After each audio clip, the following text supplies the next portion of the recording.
ব্যবস্থা হয় এবং এর মধ্যে তদন্তের আগে যদি আমি এভাবে শনাক্ত করি তাহলে কি দাঁড়ায়, সেটার মধ্যে হয় একটা পূর্ব নির্ধারিত ধারণা প্রকাশ পায়, অথবা সন্দেহ বা অনুমান নির্ভর একটা ধারণা আসে, অথবা কোনো উদ্দেশ্য সাধনে আঙ্গুল তোলা হচ্ছে। এটা যদি করে তাহলে জনগণের আস্থা নষ্ট হয়ে যায়। ধরেন একটা আমি যা বললাম এটাই ঠিক, বিচারও ঠিক প্রমাণিত হইল, তো মানুষ তো বিশ্বাস করবে না, তখন মনে করবে যে এটা আগেই পূর্ব নির্ধারিত, যেভাবে বলছে সেই বিচারটা হয়েছে। এই সমস্যাটা হতে পারে।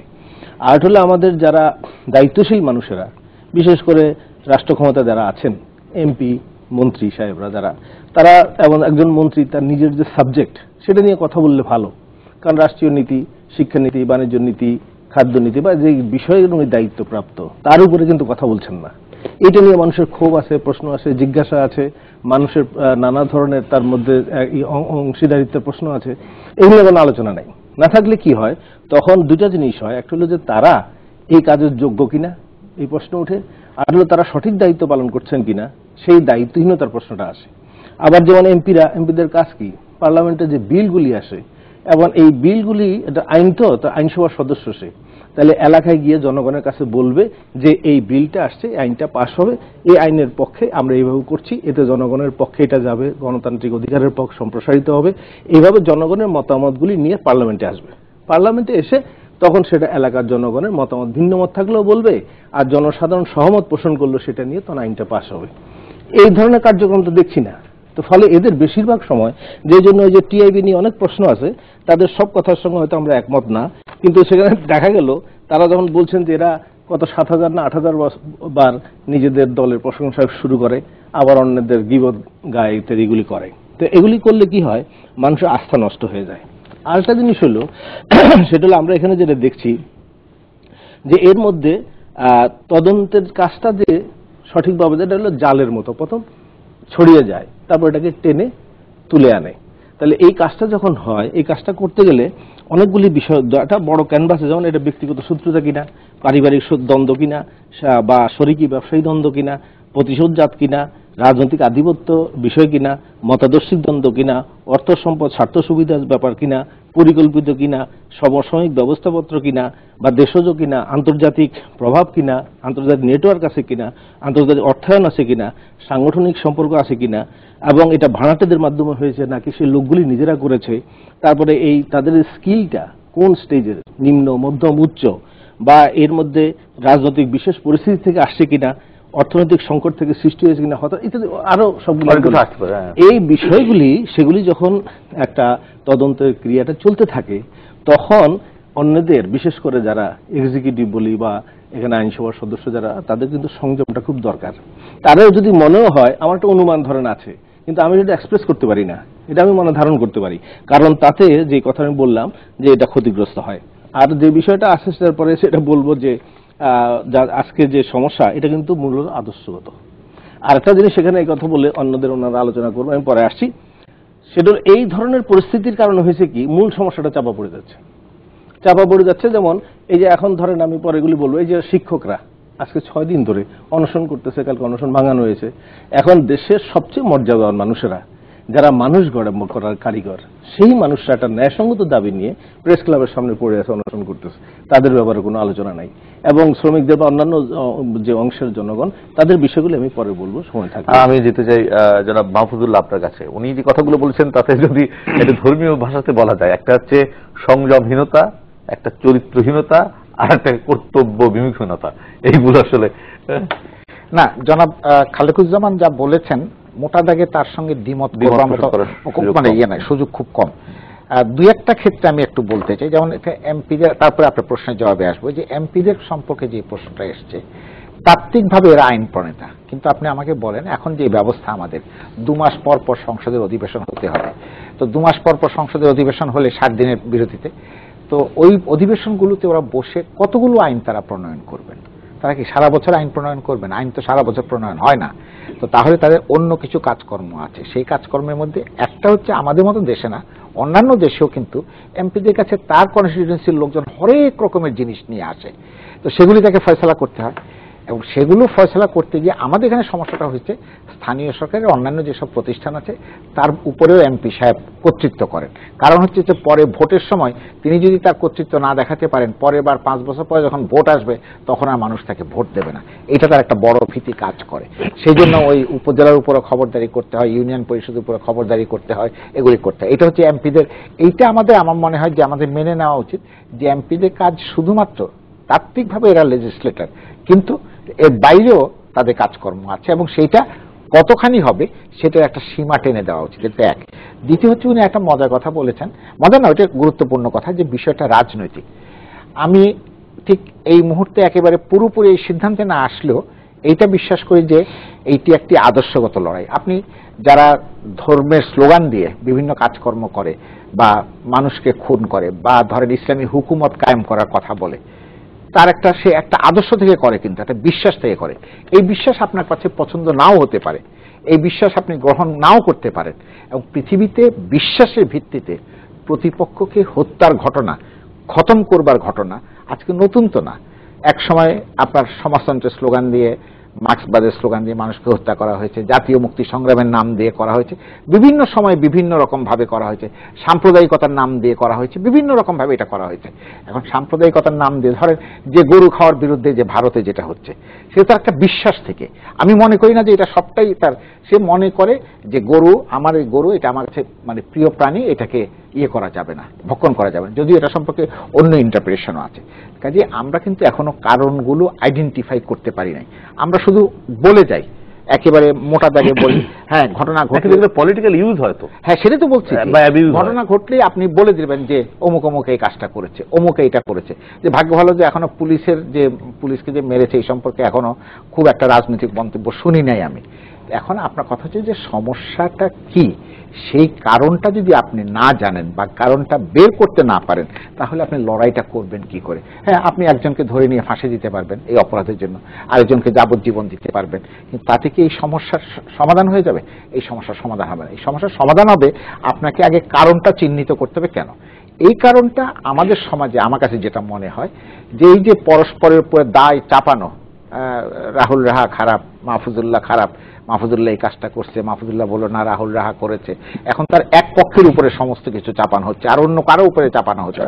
এখন যে যে আঙ্গুলি নির্দেশ করা হচ্ছে সবকিছুর জন্য বিএনপি জামাত দায়ী, আর কেউ দেশের মধ্যে আর কোনো কিছুর জন্য নাই। এবং এটাও খুব একটা মজার ব্যাপার, একটা দল ক্ষমতায় আছে, তারা তাদের সকাল থেকে সন্ধ্যা পর্যন্ত তারা একেবারে ওই যে করার মতন জব করতে থাকেন, বিএনপি জামাত, আর যেন অ্যাজ ইফ তাদের কাছে দেশের আর কোনো কর্মকাণ্ড নাই, মানে এই নেতাদের কাছে, আমাদের কাছে সর্বোচ্চ পর্যায় থেকে শুরু করে শেষ পর্যন্ত। যে এইটা আর একটা নেগেটিভ প্রবণতা। আর এখানে যেসব কারণে এইসব জিনিসের ঘটে, এগুলো সবগুলো যে আন্তর্জাতিকভাবে সম্পর্কিত তা না। মানুষ কিন্তু তার দুষ্কর্মকে ঢাকবার জন্য অনেক সময় অনেক কিছুর অজুহাত নেয়। হ্যাঁ, যে চুরি করে সে বলে যে ঘুষ খায়, না আমি তো খাই না, আমার বড় স্যারকে দিতে হবে সেই জন্য খেয়েছি, টাকা উপরের দিকে যায়। তো এটা তো অজুহাত, দুর্জনের ছলের অভাব হয় না। আর কিছু আছে হয়তো তারা এরকম ভাবে অনুপ্রাণিত হয়। আমার প্রশ্নটা যেটা হচ্ছে যে আমি যেভাবে দেখি সেটা হচ্ছে যে একটা সমাজে যখন অর্থনৈতিক বৈষম্য বাড়তে থাকে, বাংলাদেশের অর্থনৈতিক অগ্রগতি যেমনি আছে, অর্থনৈতিক বৈষম্য কিন্তু খুব ব্যাপক বাংলাদেশের সমাজে। এটা হচ্ছে এক। দ্বিতীয় হচ্ছে গণতান্ত্রিক স্পেস যখন থাকে না, তখন কি, তখন দুটি ঘটনা ঘটে আপনার।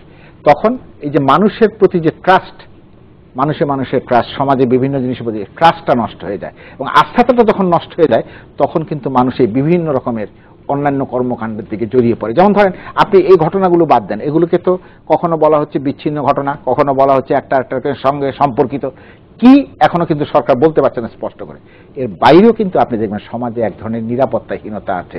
আপনাকে মেরে, আপনি জানেন না, মায়ের সামনে ছেলের সামনে মা নিরাপদ না, ভাইয়ের সামনে বোন নিরাপদ না, তারপরে মায়ের সামনে স্বামী নিরাপদ না, স্ত্রীর সামনে স্বামী নিরাপদ না, মানে দেবরের হাত সামনে ভাবি নিরাপদ না, এগুলো তো আছেই। সড়ক দুর্ঘটনা, সর্বত্র এক ধরনের নিরাপত্তাহীনতা কিন্তু আমাদেরকে গ্রাস করছে। এই নিরাপত্তাহীনতা ধরেন আজকে 3টা পুলিশ মেরে ফেলেছে গুলি করে, বা 5টা পুলিশ মেরে ফেলেছে, এইটা মানুষকে যেমনি ভাবে নিরাপত্তাহীনতা দেয়, ঠিক তেমনি ভাবে ওইসব ঘটনাও কিন্তু নিরাপত্তাহীনতার সঙ্গে। আমি শেষ করে দিচ্ছি এখানে, এই নিরাপত্তাহীনতা থেকে যদি আপনাকে উদ্ধার পেতে হয়, দেখেন এই দেশটা প্রত্যেকের, আমাদের সবাইকে বসে কিন্তু এইটার কারণ অনুসন্ধান করতে হবে এবং সমাধানের পথ বের করতে হবে। জাতীয় সংলাপের কথাই আপনি বলছেন। আপনি যেভাবেই বলেন। আমি আমাদের দর্শক আছেন, তার একটা প্রশ্ন দিতে চাই। প্রিয় দর্শক কে আছেন, পরিচয় দিয়ে প্রশ্ন করুন। সালাম আলাইকুম। ওয়ালাইকুম আসসালাম। আমি সাইফুল বলছিলাম ফেনী থেকে। হ্যাঁ বলুন। যে আমি মাননীয় অতিথিদের সাথে একটু জানতে চাইতেছি যে বাংলাদেশে ইদানিং এটা যখন এই বিদেশি নাগরিক অর্থ হলো, এরপরে আরো যতগুলো ঘটনা হচ্ছে, হঠাৎ করে দেখা যাচ্ছে যে আইএস এর নাম করে একটা মেসেজ দেওয়া হচ্ছে আইএস এর সম্পৃক্ততা আছে। একদিকে সরকার বলতেছে আইএস এর সাথে সম্পৃক্ততা আছে, আবার অন্যদিকে দেখা যাচ্ছে যে পুলিশ প্রশাসন থেকে কেউ বলতেছে আইএস আছে, কেউ বলতেছে না জঙ্গির কোনো সম্পৃক্ততা নাই। এই সমস্ত বিষয়গুলো কি আসলে এই যদি এভাবে চলতে থাকে, এটা কি প্রকৃত ঘটনাকে আড়াল করার জন্য আইএস নাম দিয়ে একটা তৈরি করা হচ্ছে, না আসলে এটা বিষয়টা আসলে কি বাংলাদেশে আইএস এর কোনো অস্তিত্ব আছে কিনা? ধন্যবাদ আপনাকে। আসলে এই প্রসঙ্গ নিয়ে অনেক বিতর্ক চলছে। অনেক বিতর্ক। আমি বলে যে একটা খুব সহজ জবাব আছে। এটা হচ্ছে আমার কাছে যেটা মনে হয় সেটা হচ্ছে যে আইএস এবং অন্যান্যদের যে কর্মকাণ্ড, তাদের যে কর্মকৌশল, কর্মপদ্ধতি, এগুলো সম্পর্কে এগুলো নিয়ে যারা আমাদের এখানে ডিল করে, এর পত্রপত্রিকা খবর বেরোচ্ছে আমাদের সেখানে দক্ষতার অভাব আছে। এটা তো চোর ধরার দক্ষতা ভাই যথেষ্ট না। এটা এমন একটা ইয়ের মধ্যে আপনি আটকে যাচ্ছেন, এটাকে ধরবার মতো মোকাবেলা করবার জন্য যে প্রশিক্ষণ এবং দক্ষতা দরকার। মোটা দাগে যে কথা শোনা যায়, ওইভাবে আইএস না থাকলেও আইএস মনোভাবাপন্ন অনেকেই থাকতে পারে। সেটা তো আপনি ওপেন করে দিয়েছেন, ইন্টারনেট ওপেন করেছেন। আমি যেতে চাই আপনার কাছে, আপনি কি মনে করছেন? একটা প্রসঙ্গ উঠে এসেছে, সেখানে একটা প্রসঙ্গ হচ্ছে যে গণতান্ত্রিক স্পেসের বড় অভাব। এটাকে অনেকে কারণ বলছেন, বেগম জিয়াও সেটা বলেছেন যে ভিন্ন মতকে দমন করা হচ্ছে, ওই জন্য তিনি যাচ্ছে। আপনি কি মনে করছেন যে, এবং এই কারণেই এই উগ্রবাদের বেশি উত্থান ঘটছে বলে অনেকে বলছেন? আপনি যখন বেগম জিয়ার রেফারেন্স দিয়ে কথাটা বললেন, তাহলে আমি সেখান থেকে শুরু করি। বেগম খালেদা জিয়া লন্ডন সফরে যাওয়ার আগ থেকে বাংলাদেশের সমস্ত পত্রপত্রিকায় কতগুলো লেখা উঠেছে, সেগুলো আপনারা সবাই দেখেছেন, আমরাও দেখেছি, আমরা পড়েছি। সেখানে আশঙ্কা করা হয়েছিল যে উনি যখন লন্ডন থাকবেন, বাংলাদেশে বড় ধরনের কোনো গোলযোগ হতে পারে। বিভিন্ন পত্রপত্রিকায় লেখা হয়েছে, বিভিন্ন অনলাইন, বিভিন্ন ব্লগ, এগুলা দিয়ে লেখা হয়েছে। তা আমরা দেখলাম এই কথাটা কিন্তু সত্যি প্রমাণিত হলো।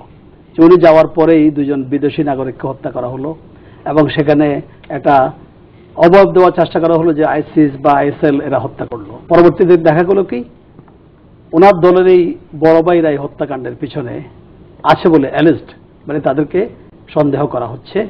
এই ব্যাপারে অলরেডি পুলিশ প্রশাসন থেকে, গোয়েন্দা বিভাগ থেকে আপনারা দেখেছেন একটা বের হয়েছে, তদন্ত রিপোর্ট বের হয়েছে।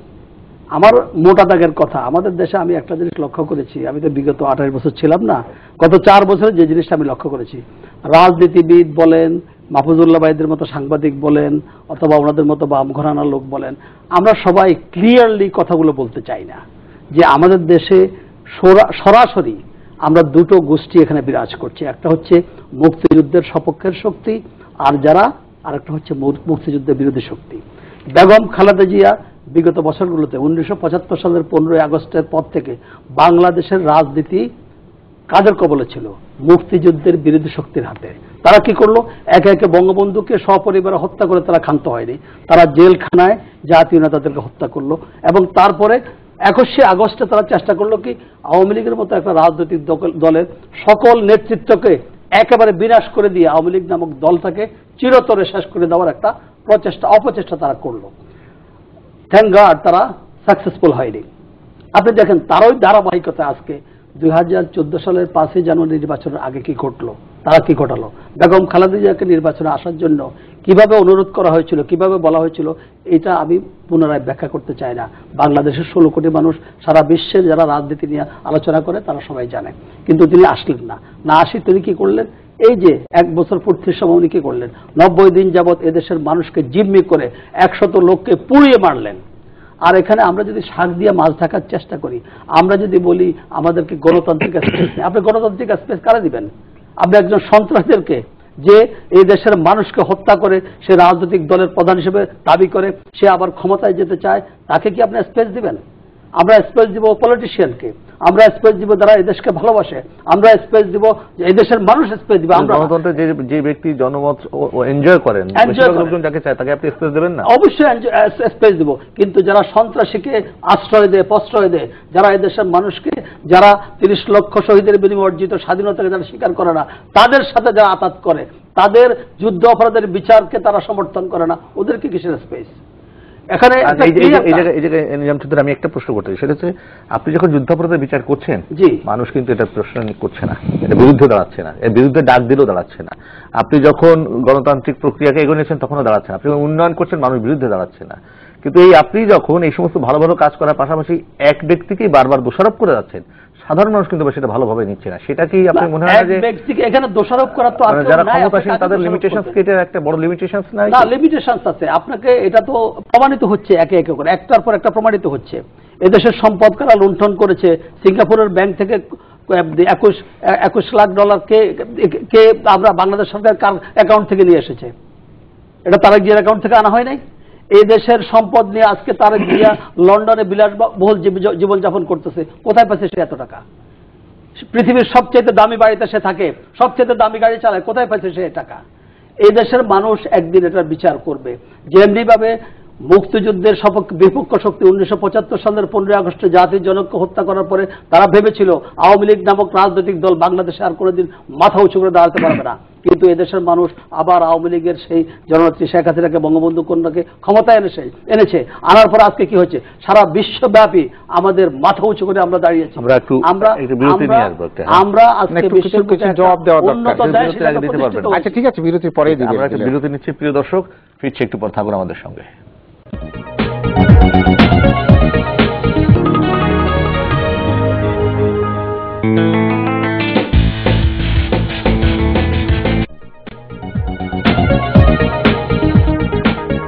দর্শক, আবারও স্বাগত জানাচ্ছি 7 হর্স সিমেন্ট মুক্তবাক অনুষ্ঠানে। আলোচনা করছিলাম বিদ্যমান পরিস্থিতি ও রাজনৈতিক দায় নিয়ে।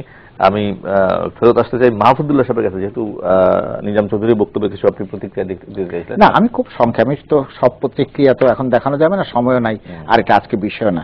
আমি 2-3টা জিনিস একটু বলতে চাই। সেটা হচ্ছে যে 15 আগস্টের ঘটনার পরে যারা প্রথম বেনিফিশিয়ারি তারা হচ্ছে আওয়ামী লীগের লোকজন। তো 15 আগস্টের ঘটনা সম্পর্কে বহুবার বহু দাবি করা হয়েছিল রাজনৈতিক কমিশন করে, কেন এই ঘটনা ঘটেছে, কি কারণে ঘটেছে সেটা বের করার জন্য। মজার ব্যাপার হচ্ছে সেটা হয় না। কারণটা হচ্ছে হলে আওয়ামী লীগের বহু লোকের মধ্যে জড়িয়ে পড়তেন, এবং এটা তো রেকর্ড আছে কোনো কাজেই। এইটা একেবারে ওই 15 আগস্টের জন্য অন্যদেরকে জড়ানো, আমার মনে হয় এটা হচ্ছে ইতিহাসের একটা বিকৃতির বিষয়। মুক্তিযুদ্ধের বিরোধী, মুক্তিযুদ্ধের সপক্ষ, এটা বলে যে বাংলাদেশে আজকে একটা ধোঁয়া তোলা হয়েছে। আপনি আওয়ামী লীগ না করলে আপনি মুক্তিযুদ্ধ বিরোধী, আওয়ামী লীগ করলে আপনি মুক্তিযুদ্ধের সময় যদি মুক্তিযুদ্ধ নাও করে থাকেন, বিরোধিতা নাও করে থাকেন, তাইলেও আপনি মুক্তিযোদ্ধা হয়ে যাবেন। এখন বললে আরো খুব খারাপ কথা বলতে হয়। রণাঙ্গনের মুক্তিযোদ্ধা আর থিয়েটার রোডের মুক্তিযোদ্ধার মধ্যে মৌলিক পার্থক্য আছে। কে রণাঙ্গনের মুক্তিযোদ্ধা আর কে থিয়েটার রোডের মুক্তিযোদ্ধা, এটা জনাব খালেকুজ্জামান বলবেন, অন্যরা না বলেন। আর তারপরে এখানে তারেক জিয়ার সম্পদ লুটের কথা এনেছেন। হ্যাঁ, হতে পারে তারেক জিয়া লুট করেছেন, সঙ্গে আরো 2-3টা মন্তব্য করেছেন, যে সেটা হচ্ছে যে লন্ডনে তিনি সবচেয়ে দামি এলাকায় থাকেন, সবচেয়ে দামি গাড়ি চালান। তো আমি যেটা পত্রপত্রিকায় পড়েছি, এবং লন্ডন সম্পর্কে আমার যেটা খুব সীমিত জ্ঞান, তো খুব বেশি না, ওইটা লন্ডনের সবচেয়ে দামি এলাকা কিনা, যে এলাকায় থাকে বলে কাগজে ছাপা হয়েছে, এই ব্যাপারে আমার সন্দেহ আছে। আমি জানি না, আমার জ্ঞান, আমি যেটুকু বুঝি আর কি। আর দামি গাড়ি, তারেক জিয়া যে দামি গাড়ি চালায়, আজকে আপনি এখানে প্রশ্ন করি, ঢাকা শহরে যারা ওইসব গাড়ি চালান, কোত্থেকে তারা এই গাড়ির মালিক হয়েছেন? কোন সম্পদ লুট করে তারা এই গাড়ির মালিক হয়েছে? সে কথা তো আপনি বলেন না। আজকে ব্যাংক চুরি করে, রাষ্ট্রীয় সম্পদ লুণ্ঠন করে আপনি দামি গাড়ি চালান, আপনার লজ্জা লাগে না? আপনার অন্যের চুরিকে করেন, নিন্দা করেন? নিন্দা করা উচিত। অবস্থা এমন দাঁড়িয়েছে যে গত 2009 সাল থেকে বাংলাদেশে কিচ্ছু হয় নাই। বাংলাদেশে একেবারে দুধের নহর বইয়ে গেছে। বাংলাদেশে কোনো চুরি হয় নাই, কোনো ডাকাতি হয় নাই, ব্যাংক লুট হয় নাই, দুর্নীতি হয় নাই, অপরাধ হয় নাই, কিছুই হয় নাই বাংলাদেশে। সব যা হয়েছে 1972 সাল থেকে 2009 সাল পর্যন্ত বাংলাদেশ একেবারে সাগরে চলে গেছিল। সে সাগর থেকে ক্রেডিট দিয়ে তুলে নিয়ে আসছেন। আর একটা রাষ্ট্র, একটা সমাজ, একটা জাতি, ইটস এ কন্টিনিউয়াস প্রসেস। ডেভেলপমেন্টটা একদিনে হয় না, একদিনে হয় না। আপনি অতীতকে গালিগালাজ করতে পারেন, 100 বার গালিগালাজ করতে পারেন, সেই স্বাধীনতা আপনার আছে, কিন্তু আপনি যার উপরে দাঁড়িয়ে আছেন, এটা এই ফাউন্ডেশনটা ওইখানে তৈরি হয়েছে। আপনি ব্যাংকের, রাষ্ট্রায়ত্ত ব্যাংকের চেয়ারম্যান, এমডি মিলে, আজকেও কাগজে খবরে আছে, লুট করেন কই, তার তো কোনো শাস্তি হয় না। দুদক তো তাকে ক্লিন সার্টিফিকেট দিয়ে দেয়। আর ইনকাম ট্যাক্সের মামলা নিজে ঘাড়ে নিয়ে তাকে আপনি 10 বছরের জেল দেন, সেটা খুব ভালো লাগে, খুব পছন্দ হয়।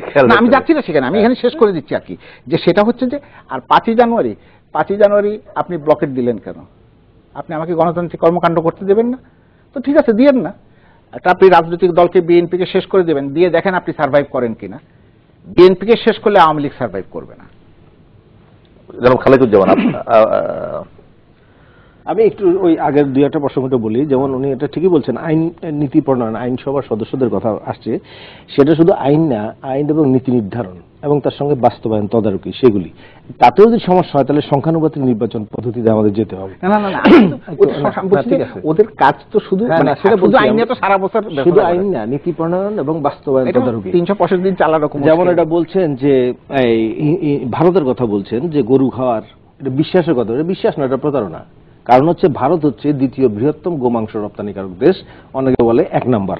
তো গরু কেটে মাংস রপ্তানি করে, মার মাংস বিদেশে রপ্তানি করলে অসুবিধা হয় না, আর এখানে আমরা আমাদের দেশে আসলে অসুবিধা হয়। এগুলি একটা প্রতারণা, ধর্মীয় প্রতারণা। এখন এখানে যেমন আমাদের সরকারেরও এই ঘাটতিগুলি আছে।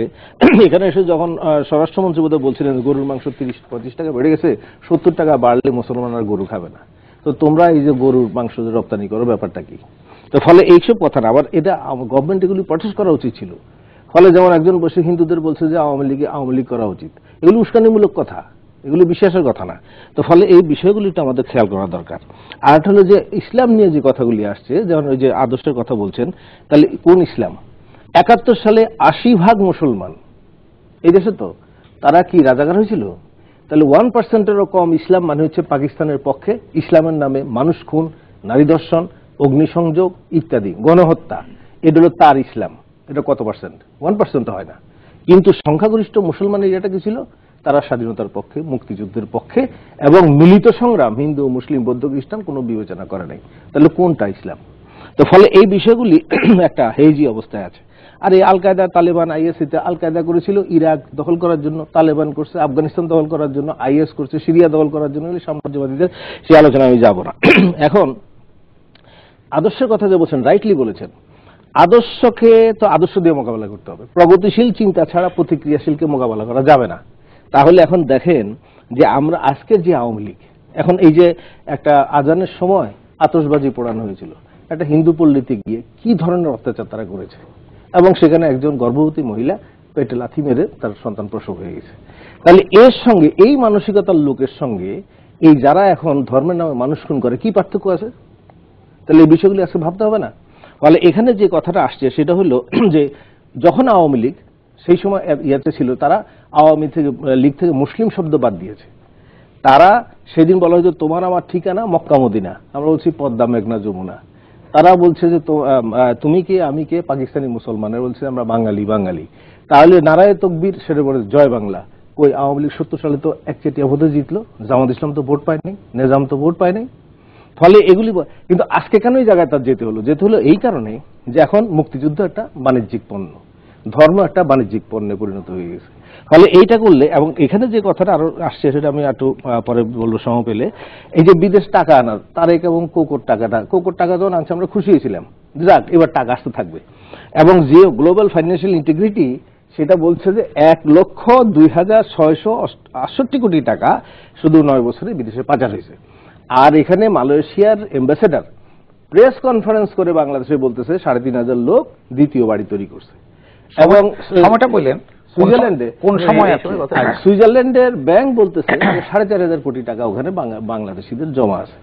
এরপরে তো দ্বিতীয় বাড়ি, আমাদের একটা বাড়িতে দেশপ্রেম হয় না এদের, আর 10-12টা বাড়ি থাকলে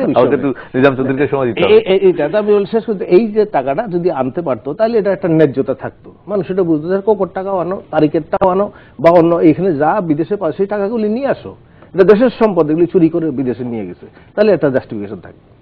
চৌধুরী, মাহমুদুল্লাহ ভাই যে কথাটা বললেন যে ব্যাংকের টাকা চুরি করে বড় লোক, এখানে যারা বড় বড় দামি দামি গাড়ি চালায় তাদেরকে ধরা হয় না কেন? বাংলাদেশে যদি স্বাধীনতার উত্তর বাংলাদেশে পর্যন্ত একমাত্র প্রধানমন্ত্রী যিনি কালো টাকাকে ডিক্লার দিয়ে সাদা করেছিলেন সেটা হচ্ছে বেগম খালেদা জিয়া। এটা আপনারা সবাই জানেন। এটা আমার মনে হয় এটা আমি নতুন করে বলছি এমন কোনো কথা না, আমি শুধু ওনাকে স্মরণ করিয়ে দিচ্ছি। আর কোন প্রধানমন্ত্রী কিন্তু এরশাদকে বলা হয়তো স্বৈরাচার, চোর, অনেক কিছু বলা হয়তো, এরশাদ কিন্তু কোনোদিন কালো টাকা সাদা করেন নাই ডিক্লার দিয়া।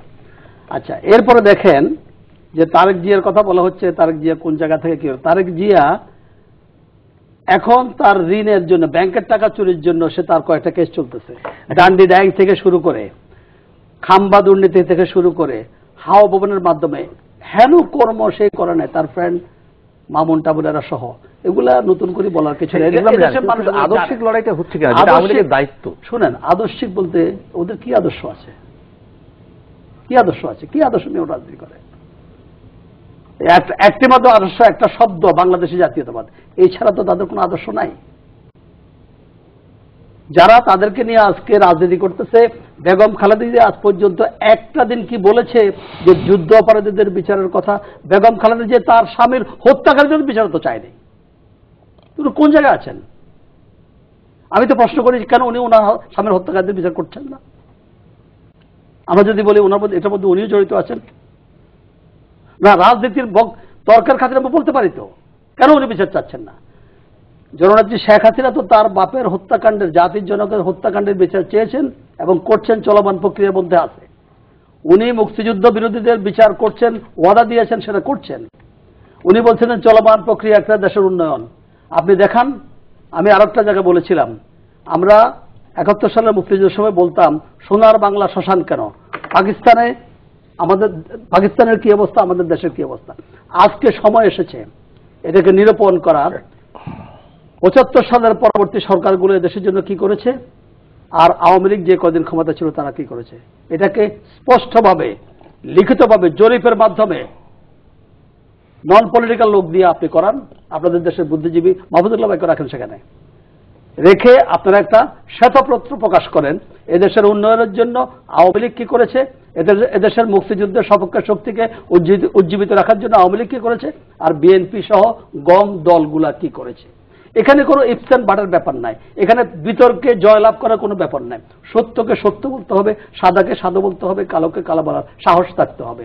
আমি ঘুরিয়ে ফিরিয়ে, আমি যদি বলি, ঘুরিয়ে ফিরে বলার সময় এখন আর নাই, এখন স্ট্রেট কথাবার্তা বলতে হবে। এই দেশের উন্নয়ন, শেখ হাসিনা কতগুলো স্টেট বলতে যে সংঘাত হলে সংঘাত হবে, তো সংঘাত হলে সংঘাত করতে হবে।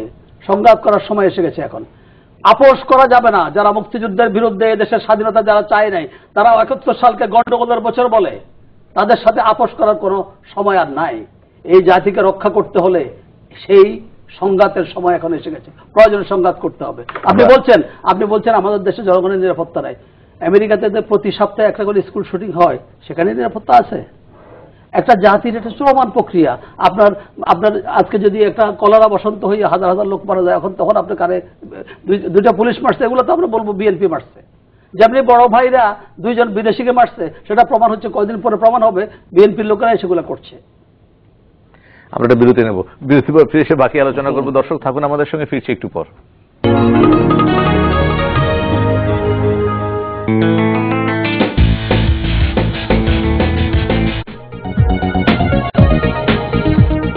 দর্শক আবারও স্বাগত জানাচ্ছি মুক্তবাকে। আমরা আলোচনার প্রায় শেষের দিকে পৌঁছে গেছি। যেতে চাই জানাব মাহফুজুল্লাহ আপনার কাছে, আপনার কনক্লুডিং রিমার্কস। আমাদের সময় খুবই কম। আমি খালি কনক্লুডিং রিমার্কের আগে খালি 2টা কথা বলবো। সেটা হচ্ছে যে আমরা আমেরিকা, অস্ট্রেলিয়া এসব অনেক উদাহরণ দেই। তো 1870 সালে কলেরা মহামারীতে ইউরোপে বহু লোক মরে গেছিল। এখন যদি 2015 সালে আপনি বলেন বাংলাদেশে কলেরায় লোক মারা যাবে, তাহলে এটা নৈতিকভাবে গ্রহণযোগ্য না। আদারওয়াইজ গ্রহণযোগ্য হতে পারে, সেটা কোনো কথা নাই। আর কথা হলো ব্যাংকের ঋণ নিয়ে খেলাফি হওয়ার কারণে 40 কোটিকে 120 কোটি টাকা বানিয়ে তার বিরুদ্ধে মামলা করেছেন। আর ব্যাংকাররা, উনি খুব ভালো করেই জানেন, ব্যাংকাররা যে এইভাবে রিশিডিউলিং করেছে 20-25 বছরের জন্য, ব্যাংকের চোর হিসাবে পরিচিত লোকেরা এই সমাজে, আমি নাম বলতে চাই না, কারণ নাম বললে আমার ব্যক্তিগত নিরাপত্তা বিঘ্নিত হবে, সেটা নিয়ে কিন্তু কেউ কোনো কথাবার্তা বলে না। আমাদের এই সততাটুকুর অভাব আছে। শেষ আপনি যেটা বলতে চাইছেন, আমি এখনো বিশ্বাস করি এই যে আপনার ভিতরে পরমত সহিষ্ণুতার অভাব আছে, ভিন্ন মতকে স্বীকার করে নেওয়ার ক্ষেত্রে এক ধরনের অধ্যত্ব আছে, যে না আমি যা বলবো সেটাই বেদ বাক্য, সেটাই সবকিছু, সেইটা যতক্ষণ আপনি অপসারণ করতে না পারবেন ততক্ষণ পর্যন্ত এই অবস্থা থেকে আপনার মুক্তি আসবে না। জনাব নিজাম চৌধুরী, ওনার ভিন্নমত সহিষ্ণুতার কথা ধরে বলি, যদি ভিন্নমত সহিষ্ণুতা থাকে, আমি মনে করি বর্তমানে প্রধানমন্ত্রী শেখ হাসিনার সরকারেরই আছে। আপনারা জানেন বিএনপি যখন ক্ষমতায় ছিল আওয়ামী লীগের উপর কি পরিমাণ অত্যাচার হয়েছিল, আর বিগত বছরগুলোতে আওয়ামী লীগ ক্ষমতায় আছে। এখন বিএনপির লোকেরা আপনাদের টকশোতে এসে কি বড় গলায় সুন্দর সুন্দর কথা বলতে পারছে, তখন কিন্তু কোনো টেলিভিশনে গিয়ে আওয়ামী লীগের লোকেরা মুক্তিযুদ্ধের সপক্ষে শক্তি কোনো কথা বলতে পারে নাই। তবে আশার বাণী হচ্ছে দেশটা এগিয়ে যাচ্ছে, ভালোভাবে এগিয়ে যাবে। এবার প্রধানমন্ত্রী শেখ হাসিনা যখন জাতিসংঘে গেলেন, তিনি চ্যাম্পিয়ন অব দি আর্থ পুরস্কারে ভূষিত হয়েছেন। তিনি প্রেসিডেন্ট ওবামার সাথে একটা মিটিংয়ে কো-চেয়ার করেছেন। আমরা এমডিজিতে শতভাগ অর্জন করেছি। সাস্টেইনেবল ডেভেলপমেন্টের দিকে আমরা এগিয়ে যাচ্ছি। 2021 সালের মধ্যে বাংলাদেশ মধ্যম আয়ের দেশে পরিণত হবে এবং 2041 সালের মধ্যে এই দেশ একটা উন্নত দেশে পরিণত হবে যদি শেখ হাসিনার মতো লিডার বাংলাদেশের ক্ষমতায় থাকে। এবং আমি বিশ্বাস করি এদেশের মানুষের এখন একটা বদ্ধমূল ধারণা হয়েছে, যদি এদেশকে এগিয়ে নিয়ে যেতে হয়, একটা আধুনিক বিশ্বের সাথে তাল মিলিয়ে একটা উন্নত দেশ করতে হয়, তাহলে একমাত্র শেখ হাসিনার বিকল্প একমাত্র শেখ হাসিনাই। আমি মনে করি এর কোনো বিকল্প আর নেই। তিনি কি গণতান্ত্রিক পদ্ধতিতে থাকবেন? অবশ্যই তিনি গণতান্ত্রিক পদ্ধতি থাকবেন।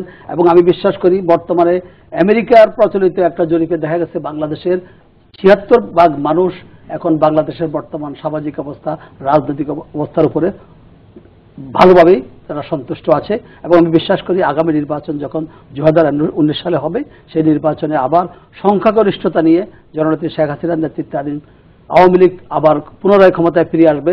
এবং সেইভাবেই আজকে যেভাবে তিনি উন্নয়নের জোয়ার বয়ে দিচ্ছেন দেশে, ইনফ্রাস্ট্রাকচার থেকে শুরু করে সকল খাতে, বিদ্যুৎ খাত থেকে শুরু করে প্রতিটি ক্ষেত্রে যেভাবে উন্নয়ন এগিয়ে যাচ্ছে, আমরা বিশ্বাস করি তার নেতৃত্বে এই দেশের মানুষের ম্যান্ডেট নিয়েই বাংলাদেশ একটি উন্নত দেশে পরিণত হবে। আমরা সেই দিনের প্রত্যাশায় থাকলাম। আমি যেতে চাই জনাব কমরেড খালিকুজ্জামান আপনার কাছে। হ্যাঁ, যদি আমরা একটা সাম্প্রদায়িক রাষ্ট্র বানিয়ে মুক্তিযুদ্ধের চেতনার কথা বলি, এটা কোনো মানে দাঁড়ায় না। একইভাবে রাজনীতিকে ধর্মের ব্যবহার সেটা করে যদি আমরা আবার জাতীয় ঐক্যের কথা বলি, এই জাতি গঠিত হয়েছিল অসাম্প্রদায়িক চেতনায়।